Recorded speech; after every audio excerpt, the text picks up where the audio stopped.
So tonight, I'm going to talk to you about autonomous vehicles, autonomous cars, completely cars that drive by themselves. And to start off tonight, as was mentioned, I teach an intro to computer science class. And at the beginning of every semester, I ask this question. So I want to ask this question of you tonight. And here's the question, okay? The question is, if it was announced today that car companies were releasing cars that completely drove themselves, and you could afford it, I had to add that part in because students always try to figure out a way out of that, and you could afford it, would you buy one? How many would? Okay? How many would not? That's typically what I get every semester, okay? Is the vast majority of the students say, no, I would not buy an autonomous car. Now, some of the reasons they give, and this is one of my favorite ones, is I just like to drive, okay? Another one is I like to be in charge. Probably one of the most popular ones is I just don't trust computers, right? I don't trust computers. I think I can do a better job at driving than a computer can. Well, let's think about that for a second, and let's stop and look at some facts from 2012, okay? In 2012, these statistics were brought together. There were over 33,000 fatalities, traffic fatalities here in the U.S. Of those, over 10,000 were because of drunk driving. Another 10,000 were because of people speeding. And over 3,000 were because of distracted drivers. That is a distracted driver. Okay? I don't know who's in charge of the steering wheel. But there wasn't just traffic fatalities in 2012 either. There were over 5 million non-fatal accidents. And over 2 million of those involved injuries. So maybe humans aren't doing such a great job of driving. Maybe there are some problems here. Well, let's talk about this because I want to tonight just kind of bring you up to speed where we are with autonomous vehicles and kind of how they could impact you, okay? And we're going to just kind of talk about that. How did we get to autonomous vehicles? Well, back at the beginning of the Iraq War, the Defense Department, and some of you may have remembered this story, we had a situation where there was a supply chain that was going through the desert, and it came under attack. And there was a Private Jessica Lynch, who was captured, and we eventually had to go in and rescue her. Well, the military looked at that and they said, why do we have soldiers in these supply chains when all we're trying to do is move supplies from point A to point B? Well, there's an agency within the military called DARPA. DARPA stands for the Defense Advanced Research Project Agency. They're the part of the military that does all sorts of research on new technologies. Some of you use one of the technologies they created because back in the 60s, they put out a call to universities and businesses and said, hey, is there a way that we can build computers to talk to one another? And thus rose the internet.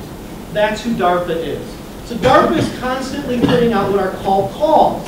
And all they do is they put out a call and they say, hey, look, we're interested in trying to solve this problem. Can you help? And whether you're a research university, whether you're a big business corporation, or whether you're just an individual who's interested in doing research, you can respond to this call. And so here was the call they put out in 2004. Can somebody build a fully autonomous vehicle? No one is running it with a joystick anywhere. Can you build a fully autonomous vehicle that can do this? Drive 150 miles by itself through the Mojave Desert. Okay? Pretty big challenge. Did anybody take that challenge? Sure, there was 85 applicants who took that challenge. Of those 86 applicants, there were 25 cars that actually came to fruit that could qualify to at least come to an event where DARPA looked at the vehicles and said, okay, we think your vehicle can participate in the actual race. Now, it wasn't a race where they suddenly loaded them up and started out into the desert. They launched them in 5-minute intervals. And what they found is they got 15 vehicles that actually qualified to do that race. Didn't go so well at first. We had cars that just kind of ran off into the dirt and kind of stopped. The vehicle that went the farthest of the 150 miles in 2004 was a vehicle by Carnegie Mellon. And it went 7 miles before it ran off the road got stuck on a rock, and continued to spin its tires until they burst into flames. Some other cars had some problems too, as you can see there. Okay? So most people would say, okay, can't build an autonomous vehicle. Oh no. DARPA goes, we had a car that went 7 miles. This is awesome. And so what DARPA said is, let's do it again. In 2005, they put the challenge out. They made it a little bit more robust. It was only 132 miles, but the route was a lot more complicated. Included in that route is going across mountain switchback routes. Okay? So now they're asking, when you build an autonomous car that can go 132 miles. This time, 190 people said, I want to work on that problem.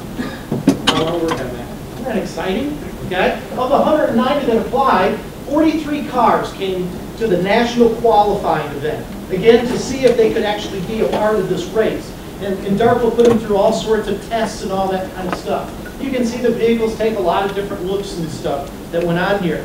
Of those 43 cars, they picked out 23 cars to go into the race. And in 2005, they did this race. And what happened? There were actually 5 teams that finished that year. 5 teams. Okay? Who were some of these teams? Well, Samford finished first. In 6 hours and 54 minutes, it was able to go 132 miles at an average speed of 19 miles per hour. Okay? Carnegie Mellon brought 2 machines in. The Gray Insurance team, and it's interesting, they called their robot Cat 5. The reason why, does anybody remember there was kind of a big storm in 2005? Katrina. The Gray Insurance Company is out of New Orleans.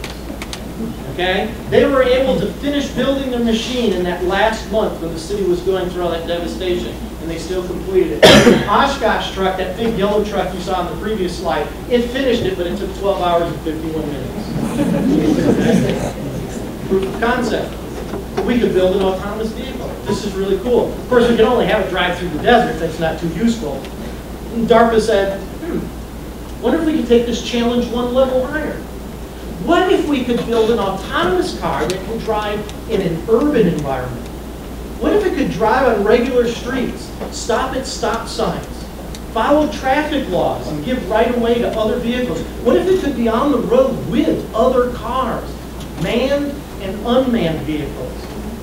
What about that challenge? So in 2007, DARPA put out the urban challenge. Okay? And in this challenge, what they did is they took a closed Air Force base, George Air Force Base. They came up with 3 different routes that the vehicles had to go through. Eventually, the cars would have to go 55 miles throughout this city with cars driving everywhere. They'd have to stop at stop signs. They'd have to merge. They'd have to park in parking lots. They would have to do all this kind of stuff. So we had 53 teams only took this challenge. Why only 53 from 190 before? It's a lot harder problem. Okay? Much harder problem. From that, 36 teams came out to the national qualifying event, and from there, 11 cars qualified for it. And so they started racing through the city. Did it go well? Well, not always. Some cars thought you need to be a little bit closer than really necessary. But 6 teams finished. 6 teams finished. Who were some of those teams? Remember, it was Samford last time and Carnegie Mellon. This time it was Carnegie Mellon who came in first, Samford who came in second, and Virginia Tech who came in third. They were able to finish those 55 miles in 4 hours and some minutes. Not bad. I said 6 teams finished. There were 3 other teams from MIT, University of PA, and Cornell, but they took over the time limit because they had to finish within 6 hours. Wow. This is pretty cool. Proof of concept. We can build an autonomous car that can drive actually on city roads. DARPA was done. They moved on. They started working with some autonomous stuff in their own backyard. But there was one group that had worked with the Samford team. And that company happened to be Google. And Google has gone on and started their self-driving car project and has continued to advance it. As a matter of fact, the person who has headed it up is by a man named Sebastian Thrun, who headed up the Samford team. They have gone on and they have actually built a vehicle that can drive itself. This is a Prius. It's got a little spinning thing up at the top of here. Okay, it's called a LiDAR. It sends out light signals that hit things, and then the light reflects back and it records that information, and it can map the world around it and be able to understand where other objects are. There are also sensors in the bumper here and around the back. There's something on the wheel that actually has a video camera inside of it. What does that give them? It gives them the ability to map within 1 inch any other object near it. Okay? In this graph here, you can't see it maybe perfectly, but it can actually identify people walking in the street. It can identify a motorcycle compared to a bicycle. It can identify a big truck. It can compare other cars. And it can even identify a traffic light and what value it's at, red, yellow, or green. These cars can now make a lot of decisions all on their own. It doesn't come cheap, about $150,000 worth of tech into these vehicles. Now, of course, all this tech that's going into these vehicles is significantly going down year by year. Right now, Google has 10 different vehicles out there. They have the Prius, they have an Audi, and they have a Lexus. And they have a few different ones like this that are out driving on the roads. In April of last year, Google came out and announced that these vehicles have logged over 700,000 autonomous miles on the roads you and I drive. That's country roads at night with deer running in front of them. That's interstates merging in and out of traffic. This is driving in the city traffic and having to start and stop and make all sorts of decisions.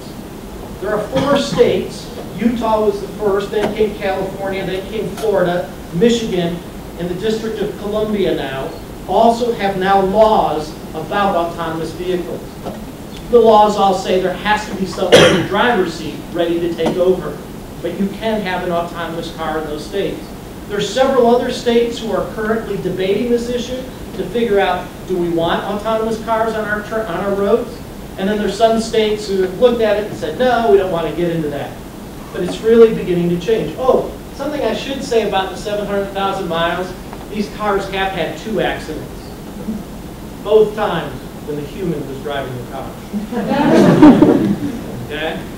Google also last year said, hey, what would a car look like if you took out the steering wheel, the accelerator, and the brake pedal? And last year, they produced this experimental car. I know you're all going, I want that! That is cool! Okay? They took it to some parking lots, loaded it up with some people, and let them ride around. The interesting thing about the man in that picture down in the bottom left, he's 85% blind. What about that? What about autonomous vehicles that would help people get around by themselves where they can't do it now? The elderly, blind people, and as we saw in the earlier slide, what about drunk people? What if they got in a car and there wasn't any way for them to drive the car? And it could just drive them around places. Now Google admits, look, this isn't all perfect. We do have some issues, some things that we still have to solve. Okay? One of the things they still have to solve is heavy rain and snow is having problems with their LiDAR and radar rangefinders and things like that. They're still trying to solve that problem. They're getting closer. It also has a hard time in their setup right now distinguishing between a pedestrian waving to a friend and a police officer saying, come on through. Not even determine the difference between these two. And it also is having a little trouble with some large debris on the road. Is it something it can go over, it can't go over? You and I have the ability to kind of make that decision. Potholes are sometimes a problem depending on where they are on the road. And temporary traffic signals that they may set up at a road, accident or something like that. But you've got to admit, that's a pretty small list of problems that they still have to solve. Most of you are probably going, oh, wow, I didn't realize we were there. Of course, this is Google. Okay. What about the automakers? Are the automakers even involved in this? I mean, are they interested in building autonomous cars? And the answer is yes. There are just a few.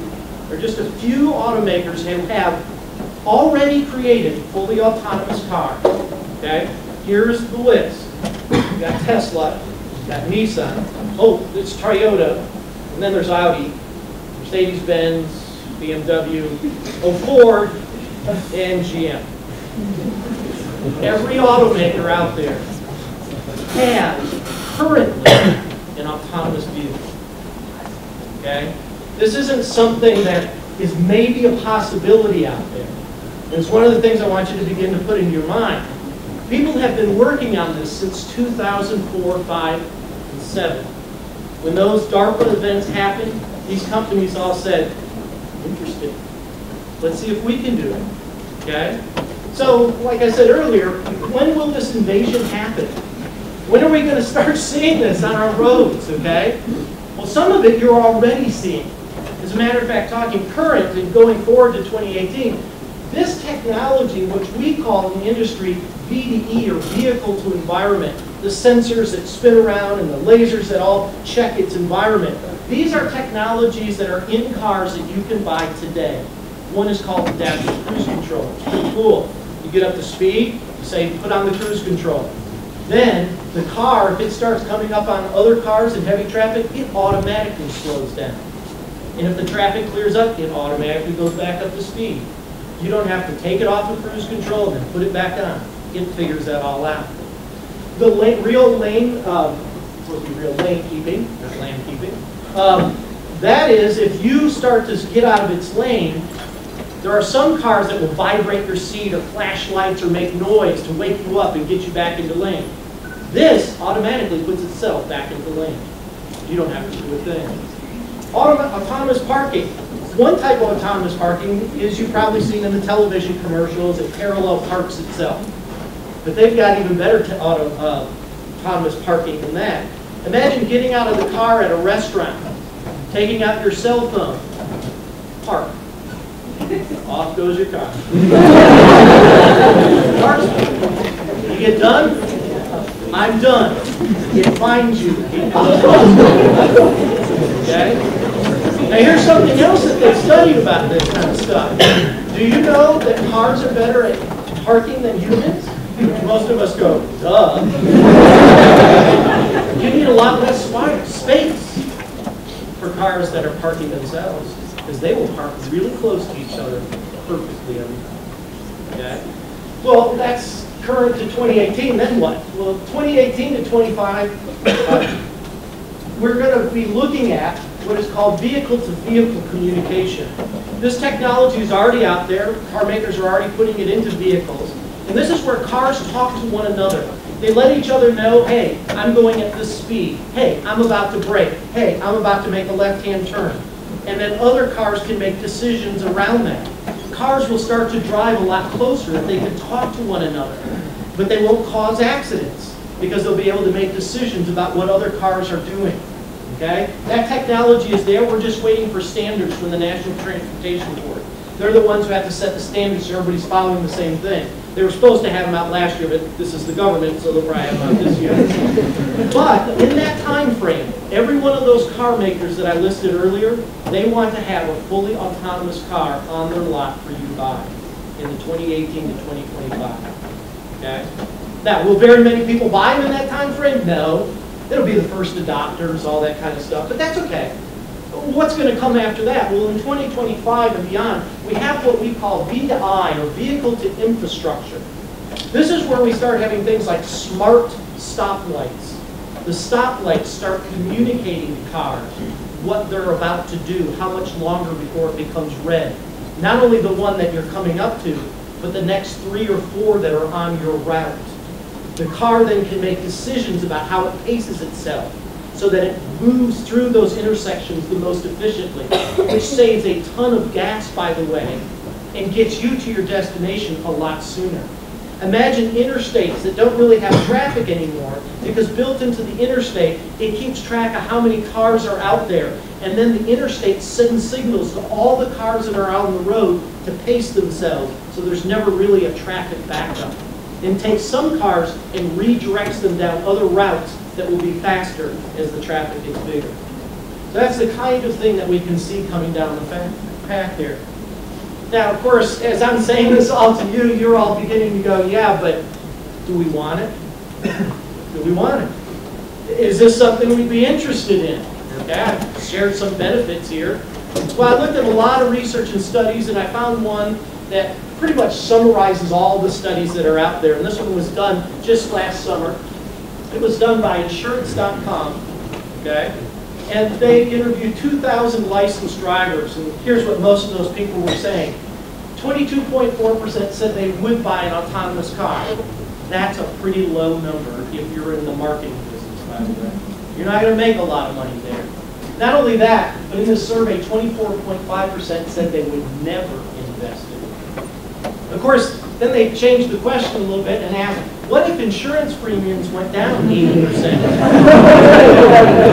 You go, why would they go down? Well, the reason they go down is because you'd be driving a safer vehicle, right? One that doesn't get itself into accidents. And so when they asked that, 37.6 now said they would buy one. And interesting, that 24.5 went all the way down to 13.7. Money does pay here, okay? But just like in my classes, there was a question they asked on the survey, and the response was pretty alarming in some ways. And that was the response and how people responded. 60% said they would make better driving decisions than a computer. Being in the field that I am, I go, really? How many of you feel like you do math better than a computer? Not too many, right? And as we saw, we have distracted drivers, we have drunk drivers, we have people who speed. These devices wouldn't. But how's that all going to work? And here's what I want to close with tonight. How are we going to get these autonomous cars on our road? How are they going to be accepted in our society? And what I propose to you tonight is it's not any of us in this room that are going to make it happen. And there's a reason why. And I've seen this as I've studied lots of different technologies. It's always the same thing. We have a proof of concept, just like we do with the autonomous cars back in 2004. And then we go through a period of that technology where we keep getting it better and better and better and better. And during that time, all of us are sitting around debating, do we want this technology? Do we want it? See, we're all the generations. There's lots of generations out there right now. We've got the greatest generation, the baby boomers, Generation X, we've got Generation Y and the millennials, right? And the way that we look at new technologies that we're just developing right now, we look at it in these ways. We say, hey, that new technology is scary. We don't understand it. Like most of you probably came here tonight and didn't even know there were things like autonomous cars. And right now you're kind of going, what about that? Okay? We also ask the question, is it replacing something that we've already been doing? We've been driving cars. We've got that down pat, and we ask the question, maybe we want to use it, but is it really necessary? Do we need a car that drives itself? And of course, some people responded, well, if it's financially able, when I can buy it for $1,000, I'll do it. Okay? That's the way we all think. But here's when autonomous cars will really take off. It's when the current generation is not the buyers anymore. It's the next generation. The next generation, meaning those who are like 1, 2, 3, 4, 5, 6, or, not to freak any of you students out, your children. Your children are going to respond differently. Why? Because we've been sitting around talking tonight about this. Do you know in the past 2 days I have read 3 different articles in non-technology magazines and websites talking about autonomous cars. This is being talked about a lot more. And for this generation, this is going to be something that's always been talked about. Autonomous cars? They're going to grow up going, yeah, what's the big thing about autonomous cars? They're going to start saying, hey, don't really know anything different. You all are going, hey, I never even thought of a car that could drive itself. They're also going to say, hey, this is my technology. This is my technology. I want it. And then the biggest thing is, they're going to begin to ask the opposite of the financial up there. Why waste money on the old way of doing stuff? Why would you want to drive your own car? Or even asking, why do I need a driver's license? Right? Let the car drive. That's just something to think about. Autonomous cars are coming, and it's probably going to be your kids who are going to convince you to do it. Thank you very much.